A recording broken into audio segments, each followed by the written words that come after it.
Ok, buenas noches. A continuación, vamos a hablar de epilepsia y embarazo. Este tema está a cargo de la rotación 2881, bajo la orientación del doctor Félix Canencia, ginecólogo. Mi nombre es Raquel Arroyave. Voy a iniciar hablando sobre la epidemiología. Ya todos pueden ver la diapo, ¿ok? La epilepsia es el segundo trastorno neurológico más frecuente durante la gestación, luego de la migraña. Entonces tenemos que la gestación en mujeres con epilepsia se va a considerar de alto riesgo por esa posibilidad que tiene de presentarnos crisis durante el embarazo y por una mayor incidencia en resultados perinatales adversos. Tenemos también que es la afección neurológica en el embarazo que más frecuentemente va a requerirnos un tratamiento óptimo y estos fármacos que indicamos acá nos pueden producir un efecto de teratógeno y una alteración en lo que es el desarrollo. Siguiente día, por favor. Listo, ahora sí vamos a iniciar, luego a hablar de la epidemiología, vamos a iniciar definiendo y pues clasificando. ¿Ok? Para definir la epilepsia como un trastorno neurológico es importante que entendamos y que sepamos que está a partir de unas clasificaciones. Por esta razón, la Liga Internacional contra la Epilepsia va a facilitarnos esa clasificación y el enfoque de estas pacientes para su detección y el tratamiento óptimo. Bueno, teniendo en cuenta esto que mencioné, vamos a empezar a definir una crisis epiléptica. Ok, tenemos por crisis epiléptica a esa manifestación clínica de una descarga neuronal excesiva e hipersincrónica que va a ser autolimitada. ¿Ok? Una vez identifiquemos esta crisis, la vamos a clasificar según el inicio, es decir, la manera en cómo se van a dar estas manifestaciones clínicas. De esta manera vamos a tener las crisis de inicio focal, de inicio generalizado o de inicio desconocido.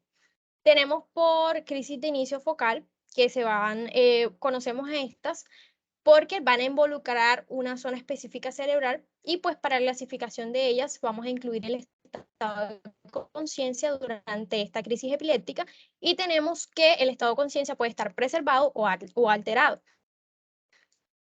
Entonces, un estado de conciencia preservado, vamos a ver que el alumno, incluso estando inmóvil, en el caso de la conciencia alterada, va a haber una alteración de la conciencia y va a ocurrir en cualquier parte del desarrollo temporal de la crisis.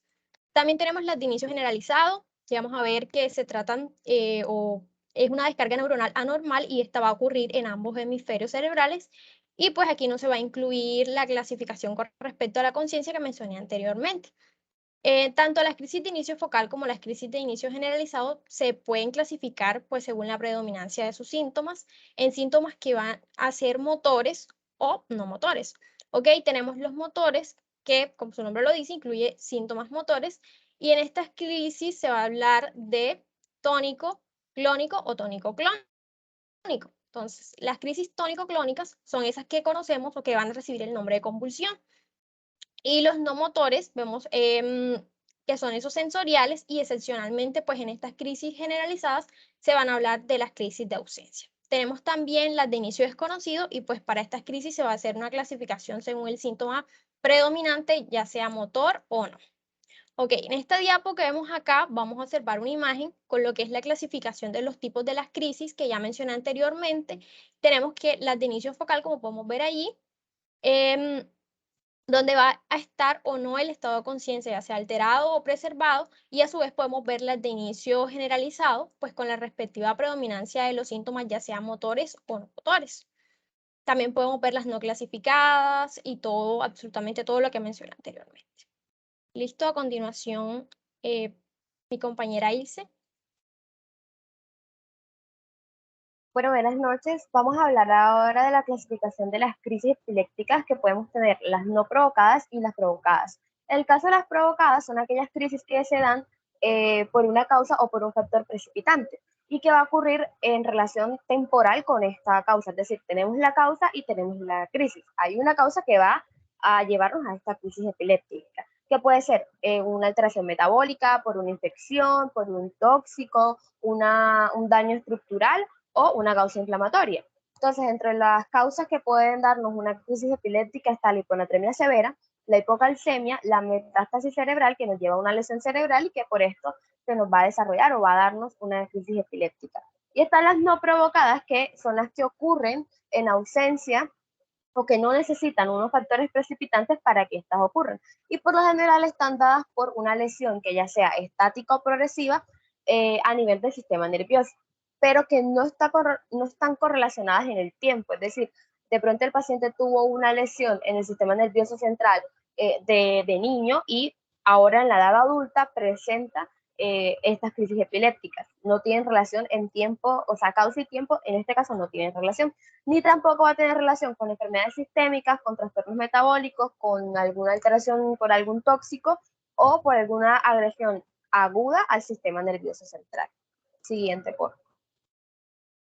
Esta tabla que traemos aquí es para ver cómo debemos enfocar la historia clínica en un paciente con epilepsia, o qué preguntas le podemos hacer, qué debemos indagar con el paciente en una crisis epiléptica o en un episodio de epilepsia.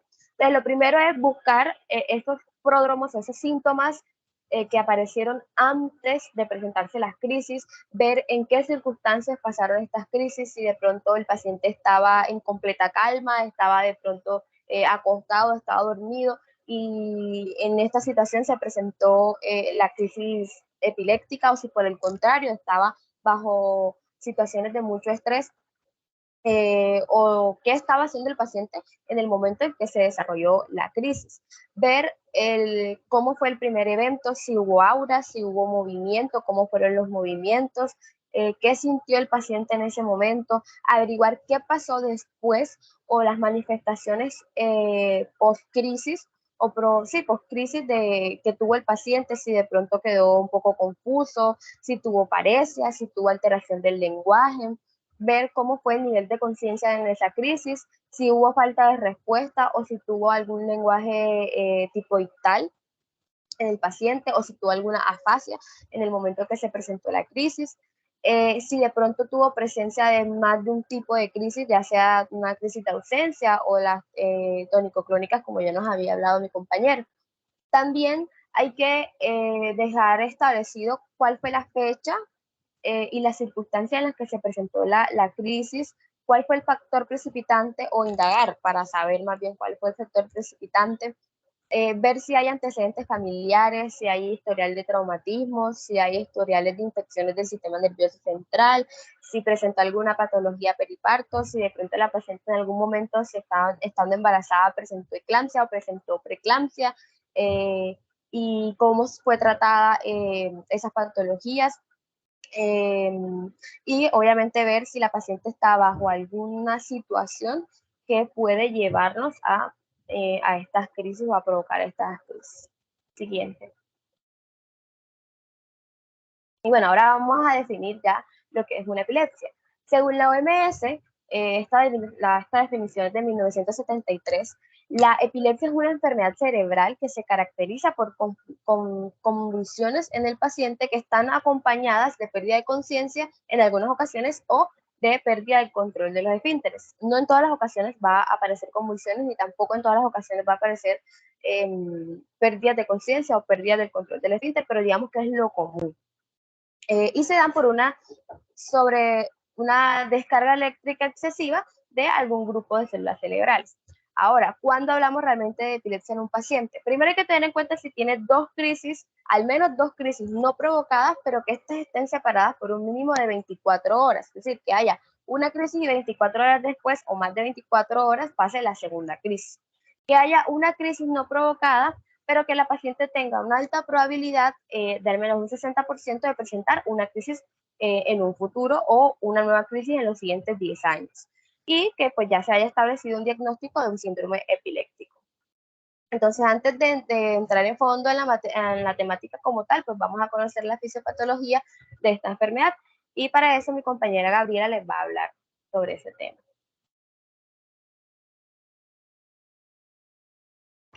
Bueno, buenas noches.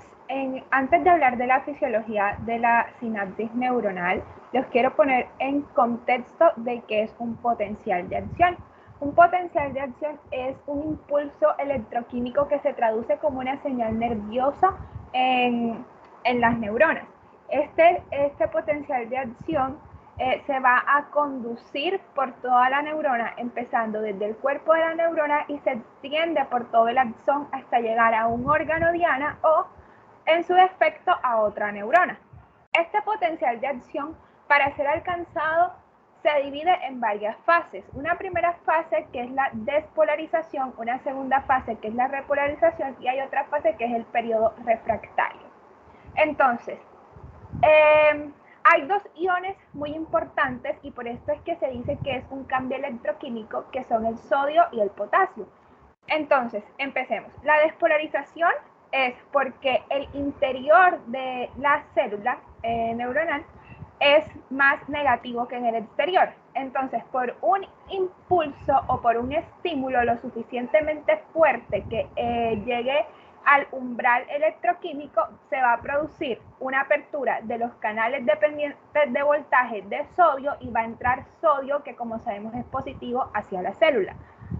La célula en su interior se empieza a volver más positiva y ocurre el potencial de acción.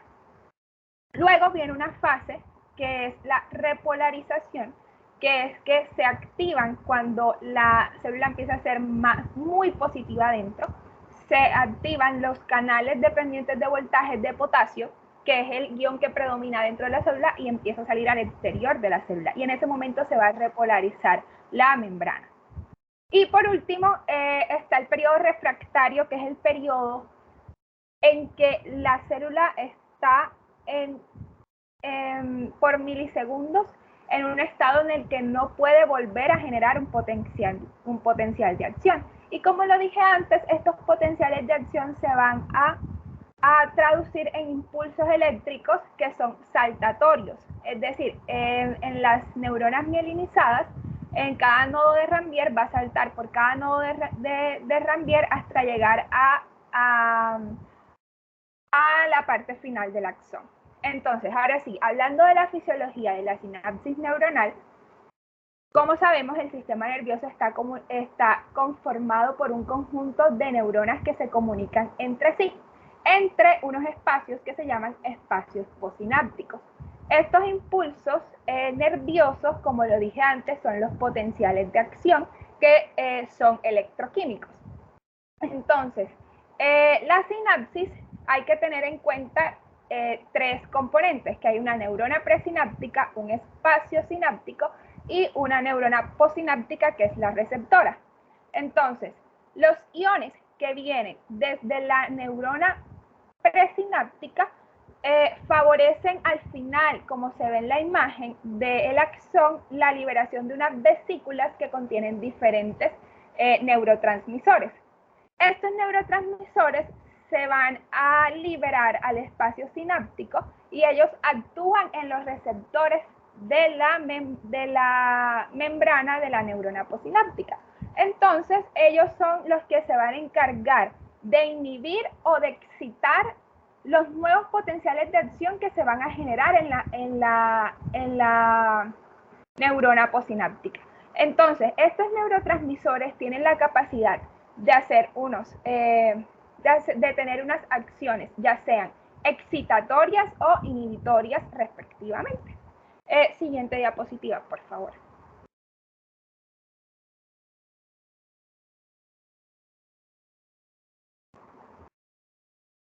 Bueno, hablando ya de las crisis epilépticas, en las crisis epilépticas hay un cambio en la despolarización. Y este cambio en las despolarizaciones es de tipo paroxístico en un grupo de neuronas que, además de eso, ese grupito de neuronas se van a sincronizar entre ellas y van a empezar a enviar un gran número de impulsos eléctricos de manera repetida. No van a tener, digamos, un control. Y esto se debe a dos posibles mecanismos que lo pueden provocar, que pueden coexistir o predominar.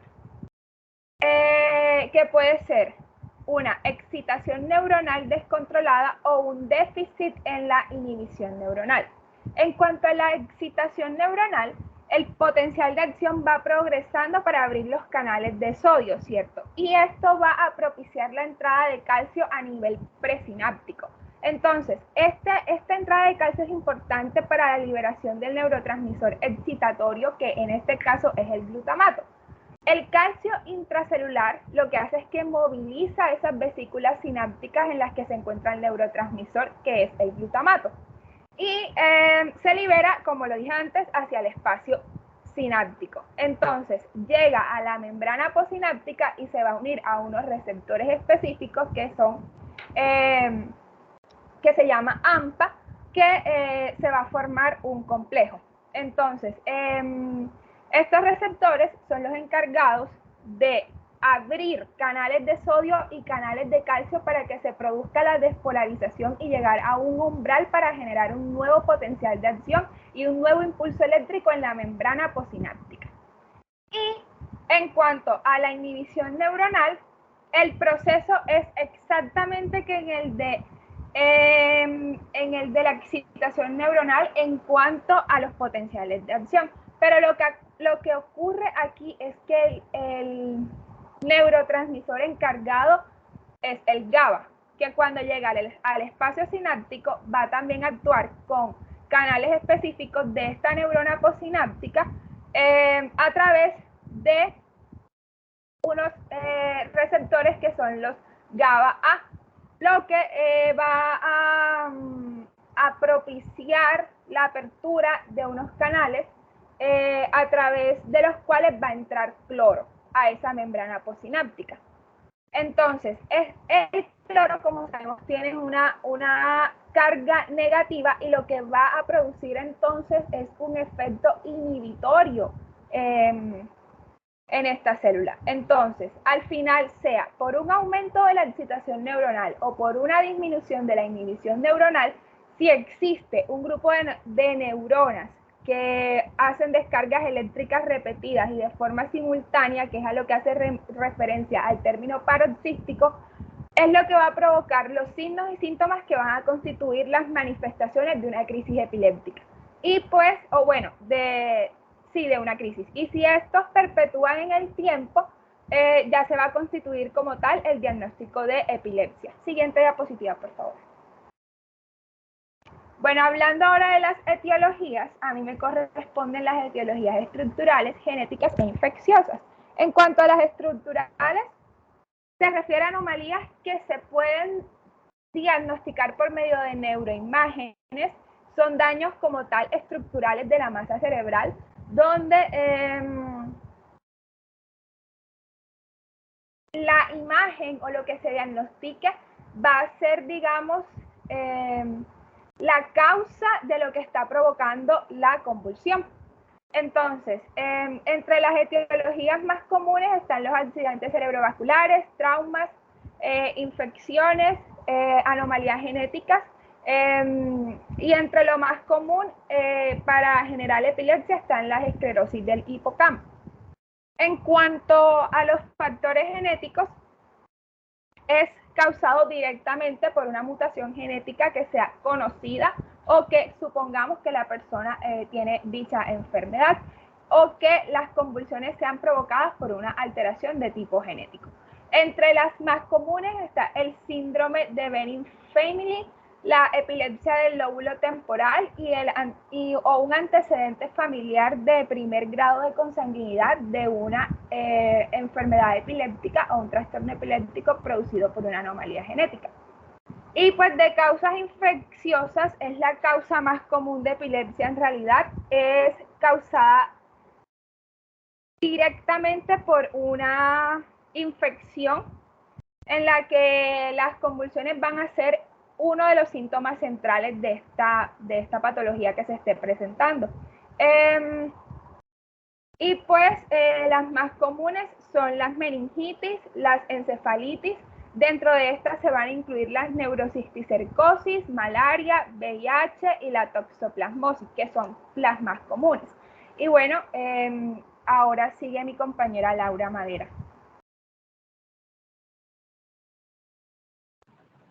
Ok, entonces, hablando un poco de las etiologías, en cuanto a las causas metabólicas, estas se refieren a un defecto metabólico bien definido con manifestaciones o cambios bioquímicos en el organismo, como lo son la porfiria, la uremia, las aminoacidopatías o aquellas convulsiones que son dependientes de piridoxina.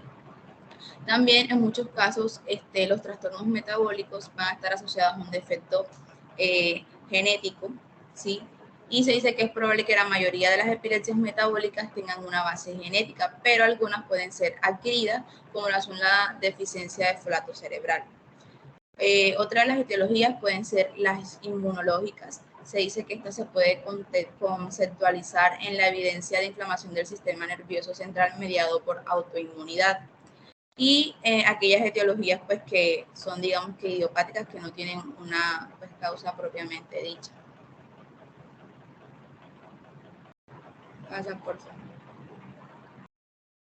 Bueno, en cuanto a los factores de riesgo de las pacientes embarazadas frente a la epilepsia, se dice que la mayoría de estas pacientes, digamos que su frecuencia de crisis habitual, o sea, mantienen una frecuencia de su crisis, de las crisis durante la gestación, y se dice que más del 60% de las pacientes que no han tenido crisis durante el año previo al embarazo permanecen sin ninguna crisis, pues durante toda la gestación. Las crisis pueden aumentar, se dice que con una frecuencia del 20% en algunas pacientes, pero que también pueden disminuir en otro 20%. Y se dice que el momento de mayor riesgo para presentar crisis es el parto. Entonces, los factores de riesgo mayormente asociados son la presencia de al menos una crisis en un año previo a la concepción, también lo que es el tratamiento, la politerapia, o sea, el tratamiento con 2 o más fármacos antiepilépticos, o no recibir tratamiento en la concepción. Pasa, por favor. Bueno, entonces, siguiendo en cuanto a la clasificación de la epilepsia, para establecer el diagnóstico del tipo de epilepsia se debe contar con la clínica de las crisis y con un electroencefalograma. Entonces encontramos epilepsias de tipo focales, las cuales se suelen mostrar descargas epileptiformes en el electroencefalograma que provienen de un solo hemisferio cerebral y que clínicamente son crisis de inicio focal. En cuanto a las generalizadas, el paciente pues típicamente va a presentar una actividad de punta de onda generalizada en el electroencefalograma, y las personas con este tipo de epilepsia pueden presentar distintos tipos de crisis, entre ellas las crisis de ausencia, las mioclónicas, las atónicas, las tónicas y las tónico-clónicas.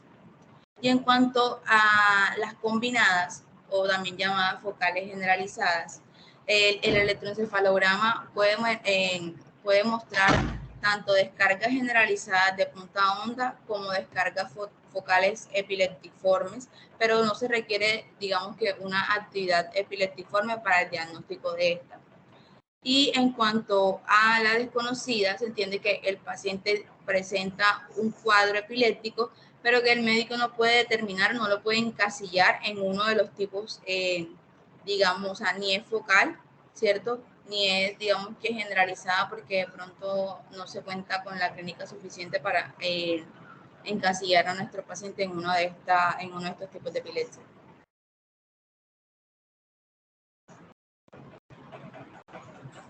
Sigue, por favor. Bueno, ahora las dejo con mi compañera Mafe.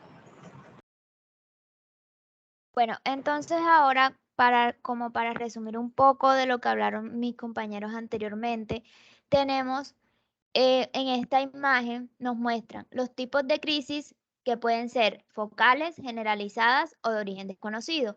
Y de estas vamos a determinar los tipos de epilepsia, que ya pueden ser focal, generalizada, combinadas o generalizadas y focal, y de tipo desconocido, que pueden desencadenar ya como en un nivel de clasificación más, el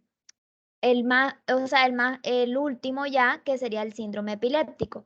Y estos van a tener diferentes etiologías, las estructurales, genéticas, infecciosas, metabólicas, inmunitarias y de origen desconocido.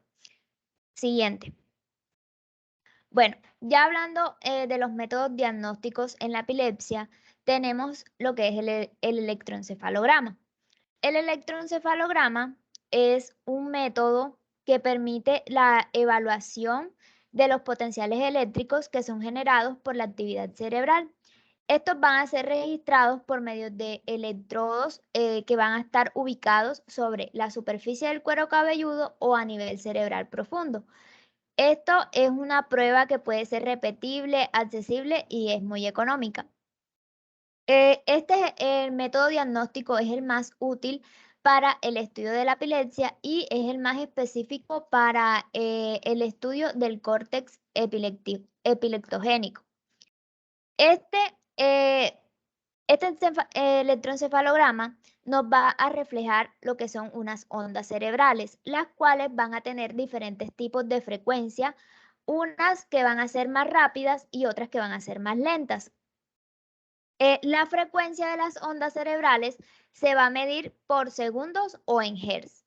Entonces, las ondas que van a ser registradas en el electroencefalograma se van a separar en diferentes grupos para su estudio.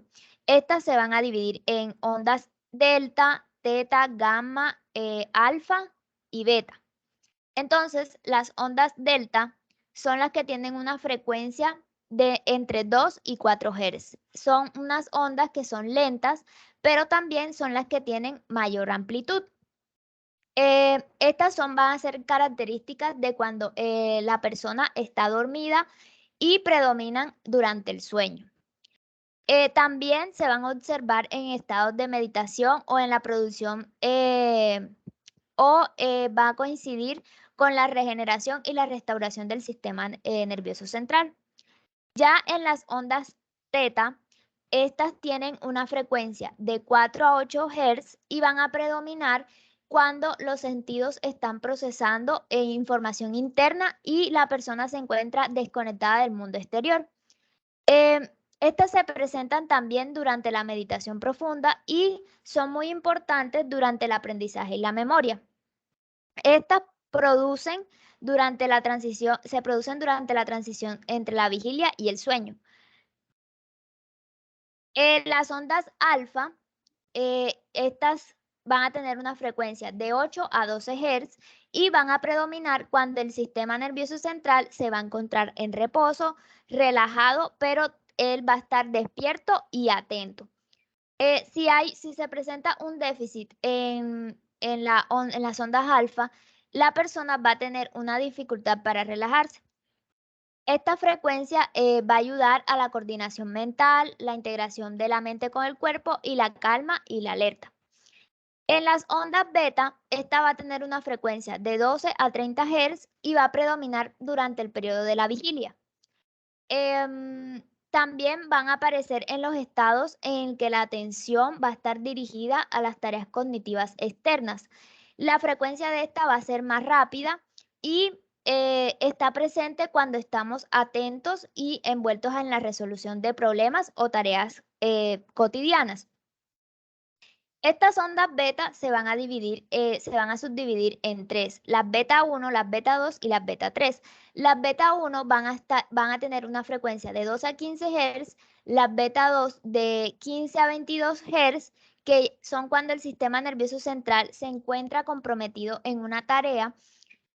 Las beta 3 van a estar entre 22 y 30 Hz y es cuando el sistema nervioso central se va a encontrar concentrado en condiciones altamente complejas o integrado en nuevas experiencias.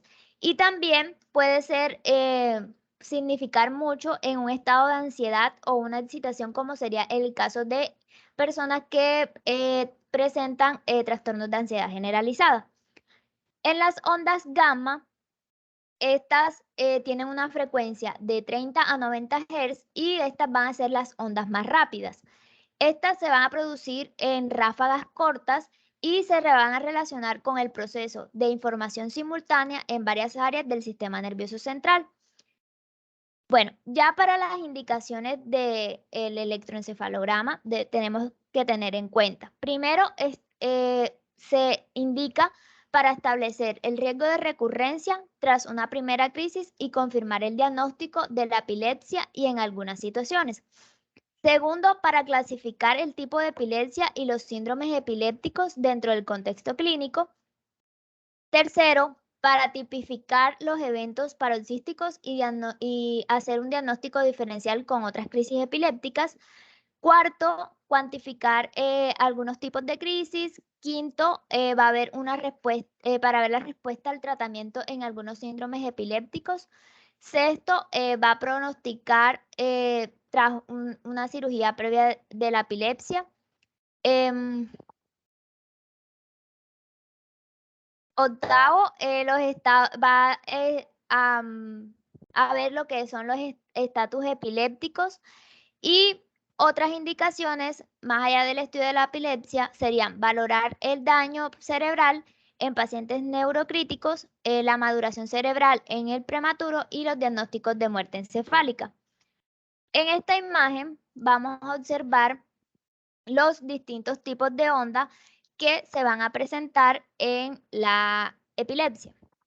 Entonces, en el punto A vamos a tener unas ondas agudas que presentan un potencial paroxístico con una morfología puntiaguda de 70 a 200 milisegundos de duración. En el punto B vamos a tener unas ondas con un potencial paroxístico puntiagudo menor de 70 milisegundos. En el C vamos a tener el complejo punta-onda, que va a ser una punta seguida de una onda lenta, que va a tener una frecuencia de entre 2 a 5 Hz. En el punto D tenemos lo que es la polipunta. Esta es una serie de múltiples puntas que tienen una frecuencia rápida. Y en el punto E vamos a tener el polipunta onda, que es el complejo de múltiples puntas seguidas de una onda lenta. Bueno, y ahora los dejo con mi compañero Milton. Bueno, entonces ya hablando un poco de las neuroimágenes, tenemos que estas nos proporcionan información sobre las anomalías estructurales que pueden presentar los pacientes y que probablemente sean la causa del foco epileptogénico que esté presentando. Estas también nos pueden presentar sobre información sobre las posibles causas subyacentes y que también pueden ser de origen metabólico o también de origen de alteración del flujo cerebral, entre otras, y que también puede ocasionar las crisis epilépticas. Entonces, las guías de neuroimagen propuestas por la Liga Internacional contra la Epilepsia, en 2017 recomienda que se realice una resonancia magnética cerebral con protocolo de epilepsia de forma programada en todo paciente con diagnósticos recientes de epilepsia o sospecha de esta misma. En caso de que no sea específica la resonancia magnética, se recomienda una tomografía de emisión de positrones. Siguiente. Bueno, la aparición de la crisis puede ser la principal manifestación de una epilepsia y puede tratarse de un síntoma de una enfermedad sistémica, de un tumor, de una infección o de un síndrome que necesita diagnóstico y tratamiento.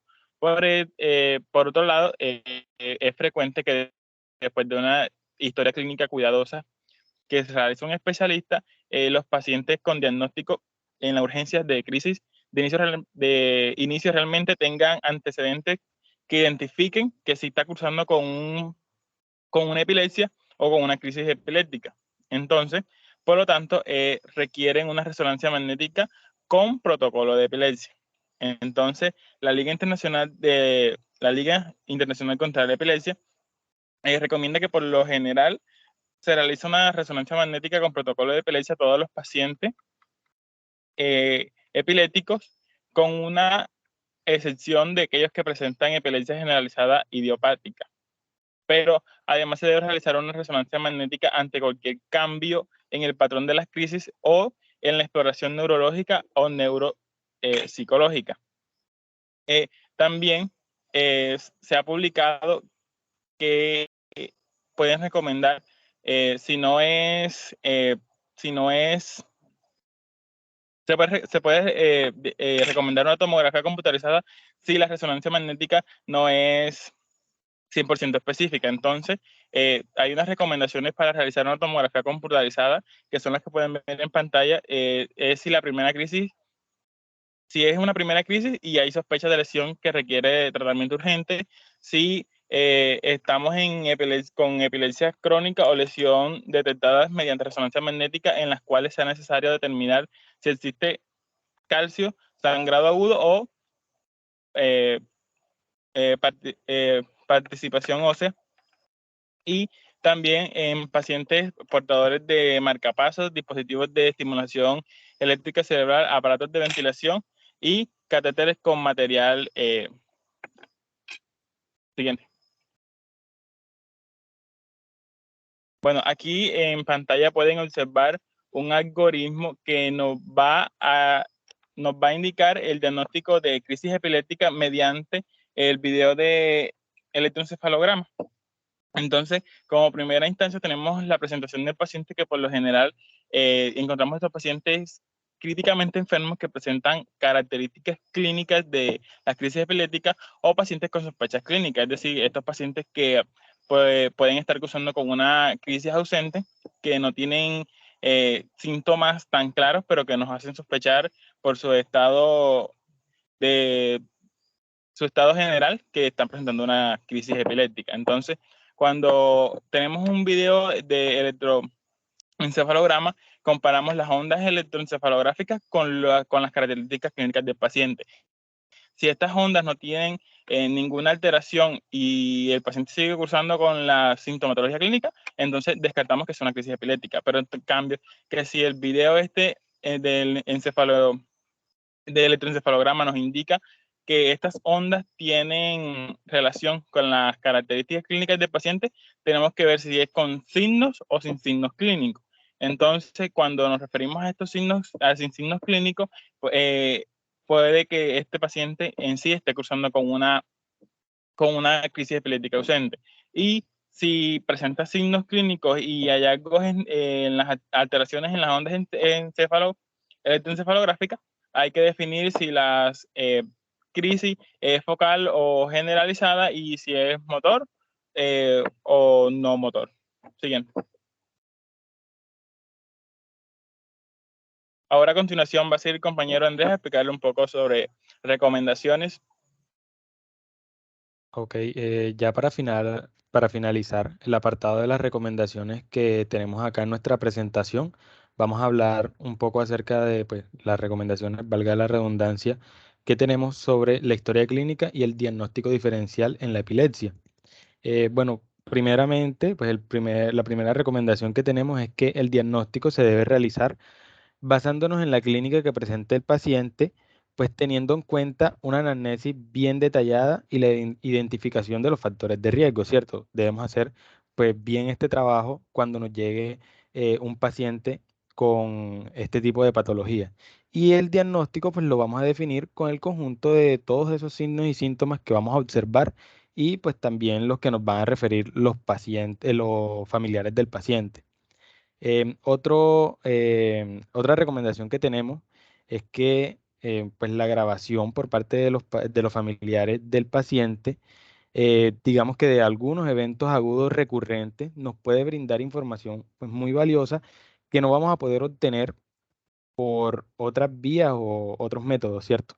Adicionalmente, si tenemos en cuenta pues, la frecuencia con la que ocurren los errores diagnósticos, se llega a una conclusión y es que los pacientes que consultan inicialmente por una posible crisis epiléptica requieren una evaluación completa pues, para no dejar detalles sueltos que nos lleven a errores y se recomienda que el médico que evalúe al paciente debe remitirlo a un especialista si hay sospecha de crisis epiléptica o pues en su defecto si hay una duda sobre el diagnóstico. Otra cosa a tener en cuenta es la comorbilidad psiquiátrica, pues que es muy frecuente, incluso se dice que precede a las manifestaciones epilépticas, afectando aún más la vida de los pacientes y alterando en muchos casos el curso de la enfermedad. Y pues por eso se recomienda que siempre se debe evaluar en las epilepsias de reciente comienzo. Y pues por último, pues en el apartado de las recomendaciones, es que el diagnóstico diferencial de los eventos paroxísticos es bastante amplio y varía pues en función de la edad del paciente. Y por eso es importante pues la primera recomendación que les mencioné y que es realizar una buena y detallada historia clínica, aunque pues en algunas ocasiones no sea suficiente con eso y es cuando se recomienda realizar algunas pruebas complementarias, en especial el electroencefalograma. La siguiente diapo, por favor. Listo. Ahora hablando acerca de los fármacos antiepilépticos, debemos tener en cuenta algunas cosas. Y es que el fármaco antiepiléptico utilizado va a depender del tipo de la epilepsia y las crisis epilépticas que presente el paciente. Y se dice que los fármacos antiepilépticos en monoterapia o en combinación son capaces de controlar esas crisis hasta en un 60 o 70% de los casos de epilepsia. En los pacientes que, pues, restantes, ese 40 o 30% restante, que continúa teniendo crisis, que es decir, pues son crisis refractarias al tratamiento, se debe estudiar si pueden ser candidatos a otras terapias como las cirugías de epilepsia. Y bueno, ahora les vamos a mostrar algunos fármacos que pues son los que utilizamos principalmente. Tenemos el valproato, la carbamazepina.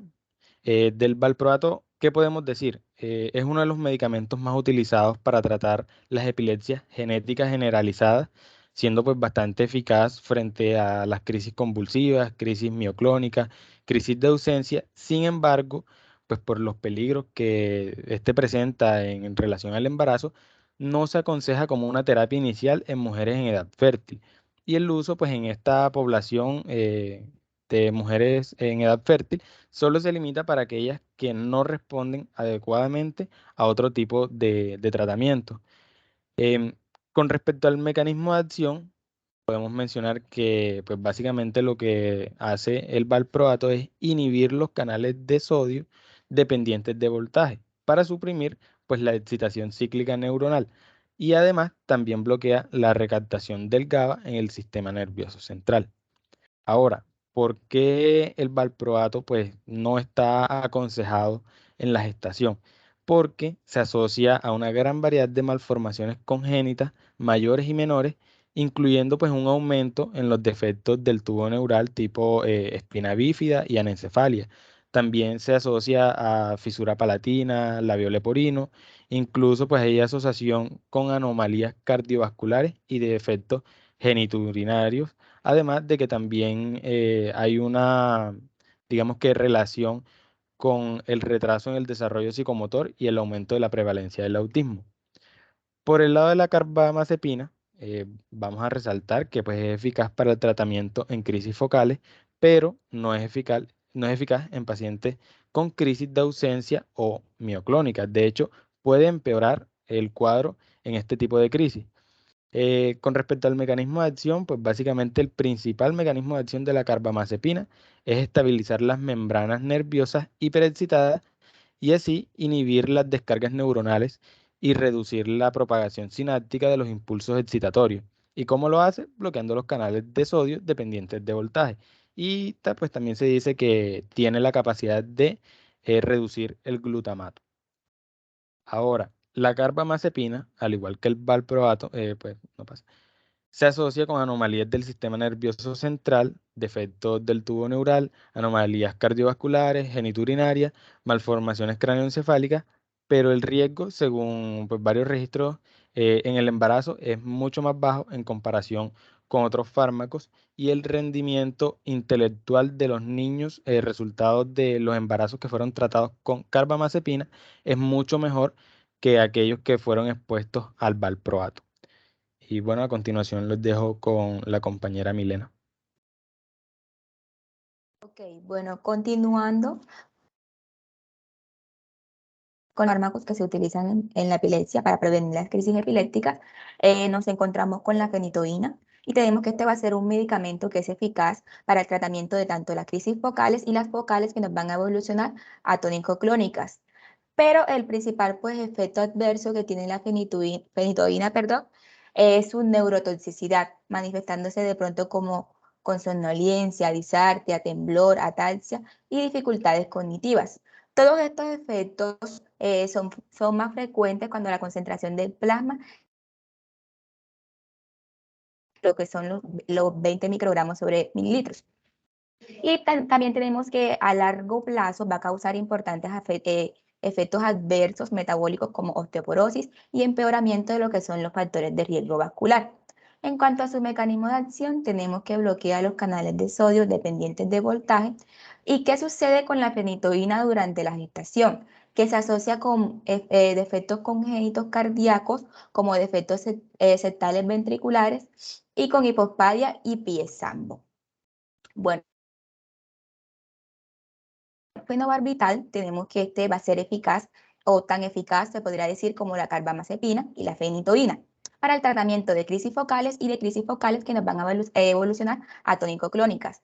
Su principal mecanismo de acción va a ser el aumento de la neurotransmisión GABAérgica o de la neurotransmisión de inhibición y se asocia más que todo a malformaciones cardíacas como la hipoplasia de la válvula mitral y la tetralogía de Fallot.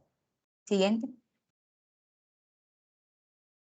Bueno, siendo con lo que es la lamotrigina, tenemos que es un fármaco antiepiléptico de amplio espectro y es pues una importante alternativa a lo que es el ácido valproico en adolescentes y en mujeres en edad fértil, que pues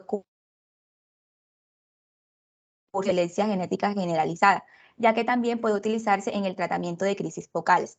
En cuanto a su mecanismo de acción, tenemos que va a inhibir lo que es la liberación de aminoácidos estimulantes como el glutamato y va a bloquear los canales de sodio sensibles al voltaje o dependientes del voltaje.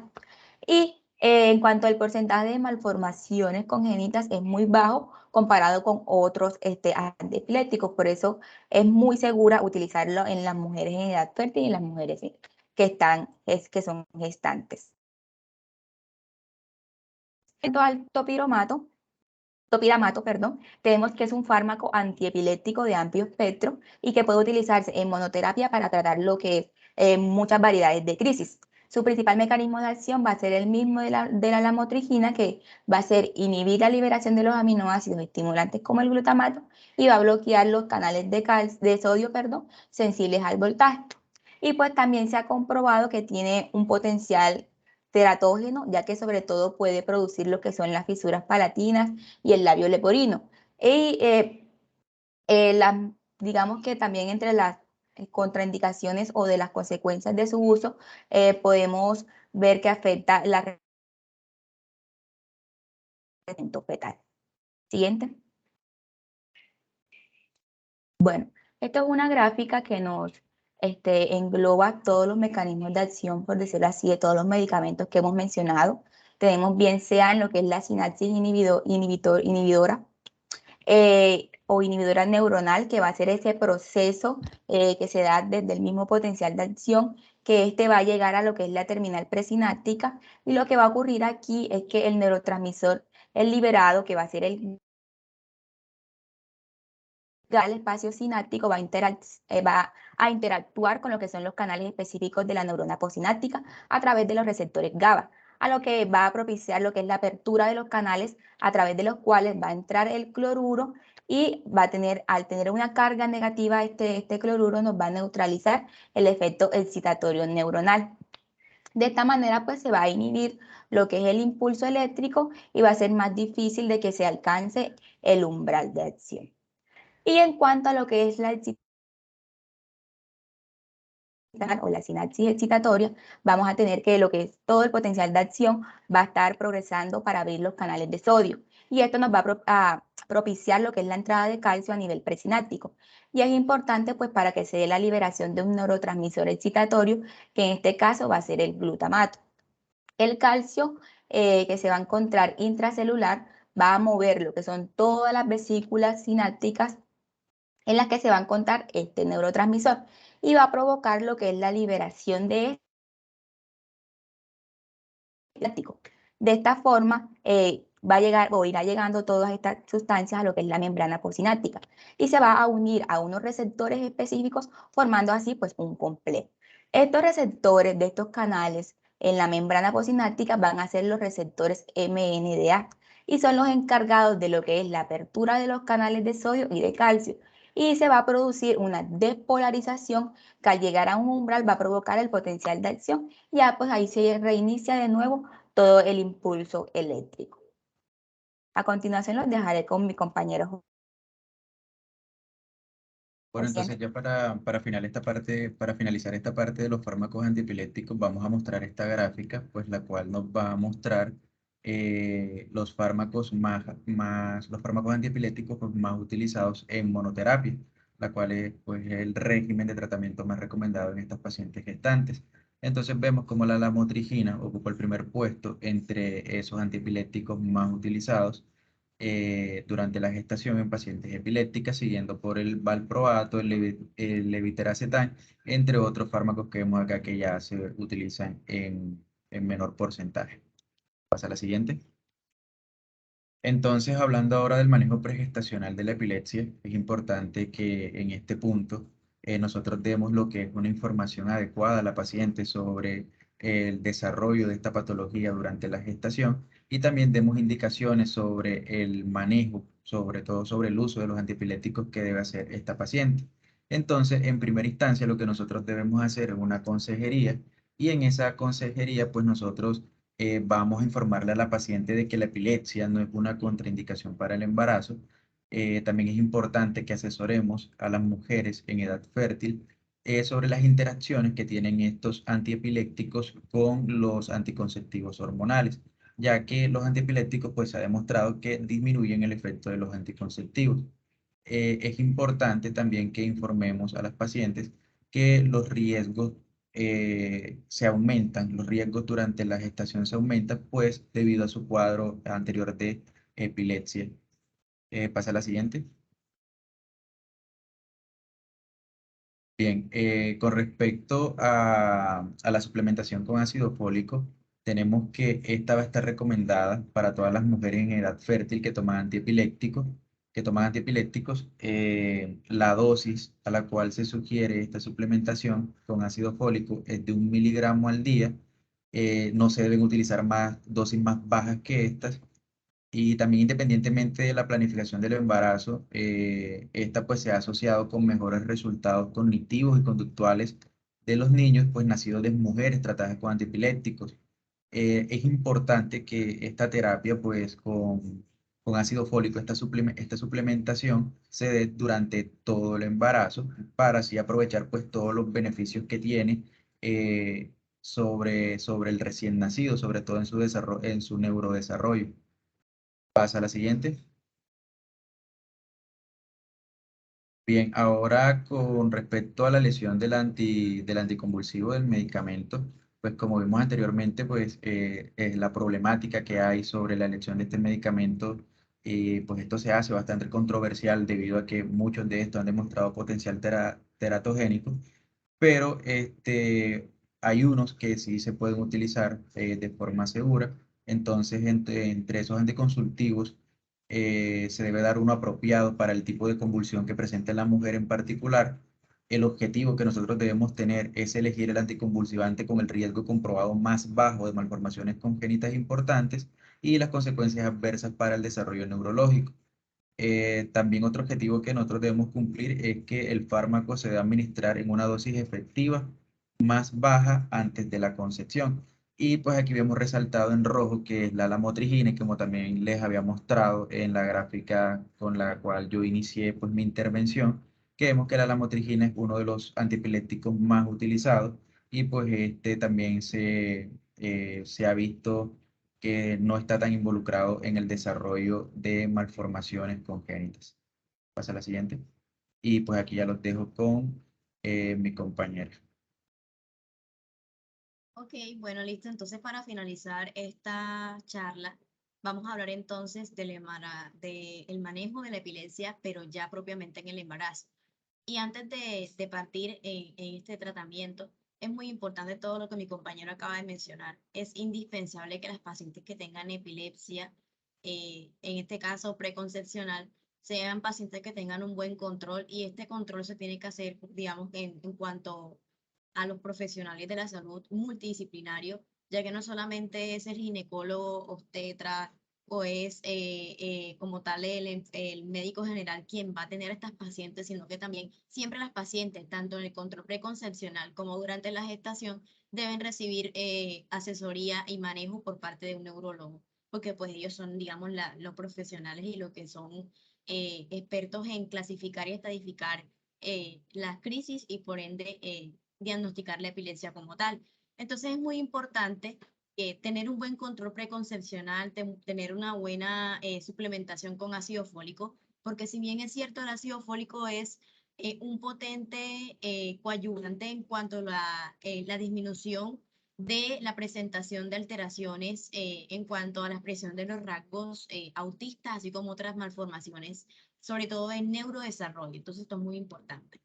Teniendo en cuenta esto durante el embarazo, una vez que pues sepamos nosotros de que esas pacientes vienen con epilepsia preconcepcional, es importante realizar una monitorización de la terapia anticonvulsiva. Es decir, que ese manejo que viene de la preconcepcional es un manejo que no se debe suspender. Es totalmente falso de que el manejo con anticonvulsivantes de una paciente que venía con un control preconcepcional se suspende durante el embarazo. Esto está totalmente, digámoslo, denegado, porque no podemos suspender la terapia anticonvulsivante de epilepsia en las pacientes embarazadas, porque si no tengo yo quien me prevenga la crisis en el embarazo, estas pacientes pues tendrían muy alto riesgo de presentar otras alteraciones. Entonces es importante de que nosotros sepamos y tengamos muy en mente de que por nada del mundo se debe suspender el tratamiento anticonvulsivo en estas pacientes y que por ende se debe hacer una monitorización de esta terapia. Si bien es cierto y como se ha abordado a lo largo de toda la charla, hay que escoger el antiepiléptico que tenga menos asociación con efectos adversos, sobre todo efectos en cuanto al padecimiento de malformaciones congénitas y alteraciones del neurodesarrollo neonatal. Existen muchos estudios que avalogan o abogan la creencia de que la lamotrigina y otros anticonvulsivantes como el levetiracetam son los que menos se encuentran asociados a estos efectos y por ende son como los de elección durante la gestación y a nivel preconcepcional, como se mencionó anteriormente. Otra de las cosas que nosotros debemos saber es que en el embarazo, fisiológicamente hablando, hay un aumento de la depuración renal y hay un aumento del metabolismo hepático. Por ende, como vimos nosotros, la mayoría de estos medicamentos anticonvulsivantes tienen metabolismo hepático. Y esto significa de que el aclaramiento de esto va a ser mucho mayor. Por ende, se van a necesitar dosis más altas de estos anticonvulsivantes durante la gestación. Sin embargo, estas dosis tampoco pues tienen que ser como tal las dosis máximas de los medicamentos porque tendrían un mayor riesgo o un riesgo muchísimo más alto de presentar alteraciones. Estos niveles de estas drogas se van a estar midiendo a nivel sanguíneo y pues son como tal los que nos dicen a nosotros cómo debemos reajustar las dosis y por supuesto estas pacientes deben ser monitorizadas cada 4 semanas y en el caso de aquellas pacientes que sean refractarias al medicamento o que aumentan estas convulsiones y esos efectos adversos empeoran. Por ejemplo, tengo una paciente que en el primer control prenatal me llega con una ecografía normal, pero yo le hago la ecografía en unas 4 o 5 semanas y ya tiene alteraciones, yo me tengo que preocupar y tengo que valorar más a menudo y reajustar esas dosis de anticonvulsivantes para ver qué es lo que está sucediendo con esa paciente. Entonces, teniendo en cuenta esto, también es muy importante destacar de que no todas las pacientes en el contexto de la epilepsia en el embarazo me van a llegar con la epilepsia antes del embarazo. También existen pacientes que desarrollan epilepsia o se les diagnostica la epilepsia en el embarazo. Y es muy importante que nosotros sepamos identificar o hacer diagnóstico diferencial de una epilepsia en el embarazo que aparece durante la gestación y que no había aparecido antes con trastornos hipertensivos en el embarazo como la eclampsia. Porque si bien es cierto, la eclampsia es un trastorno propio del embarazo y la epilepsia es un trastorno neurológico que se puede dar en cualquier momento, independientemente de la gestación. Entonces siempre tengamos en cuenta el momento de presentación de estos síntomas y también la asociación con la causa, por supuesto, porque pues no va a ser la misma causa y el mecanismo fisiopatológico de una eclampsia comparada con una epilepsia propiamente en el embarazo. Entonces, lo que hacemos nosotros en estos casos, pues es elegir, obviamente, como hemos visto en toda la charla, el medicamento que tenga menos efectos teratogénicos. De estos, los más utilizados van a ser el levetiracetam, la lamotrigina y la carbamazepina. Y en el primer trimestre, la carbamazepina, pues tiene es una buena opción. Sin embargo, para fines de prevención de defectos del tubo neural y otras alteraciones congénitas, así como también a fines de favorecer menos riesgo en cuanto a alteraciones del neurodesarrollo, se establece que los ideales son el levetiracetam y la lamotrigina en estos casos. Y en cuanto al manejo de la epilepsia en el parto, es muy importante que nosotros también sepamos que no solamente se van a mantener las terapias con anticonvulsivos durante el parto, sino que también durante el embarazo, sino que también se tienen que mantener hasta el parto. Es decir, en el parto yo tampoco puedo suspender la terapia, debido a que es precisamente el parto el periodo que tiene más riesgo de presentar una crisis epiléptica. Entonces, si yo le quito el tratamiento a mis pacientes, pues puedo estar ocasionándole más el daño que beneficio.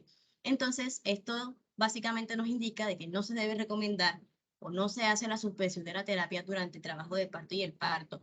Y en caso de que estas pacientes vengan tratadas y aún así pues presenten una convulsión, una crisis epiléptica durante el trabajo de parto, aquí el manejo de elección se hace con benzodiazepinas. Esto sería todo en cuanto al manejo de la epilepsia. Muchas gracias. Esta es la bibliografía que utilizamos para hacer esta revisión. Espero que haya quedado muy claro.